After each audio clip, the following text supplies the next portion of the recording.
সম্মানিত দর্শক, আমরা দেখতে পারতেছি যে বিশাল এক জনসমুদ্র। এটা হচ্ছে একটা জানাজার নামাজের দৃশ্য।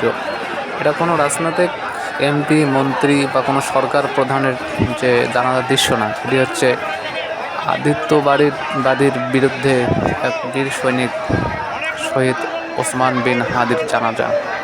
আপনারা লক্ষ্য করতেছেন যে জানাজা এত পরিমাণ লোক হয়েছে যে বাংলাদেশের ইতিহাসে এটাই মনে হয় সর্বপ্রথম এক নজিরবিহীন যে ঘটনা।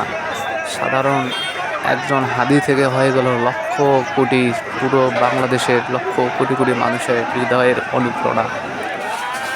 সে তার একমাত্র যে মৃত্যুর কারণ, সে আধিপত্যবাদীর বিরুদ্ধে কথা বলতে গিয়ে তার অবস্থা এই। সে ভারত বিরোধী কথা বলছিল, ন্যায়ের কথা বলছিল, ইনসাফের কথা বলছিল, যার জন্য এই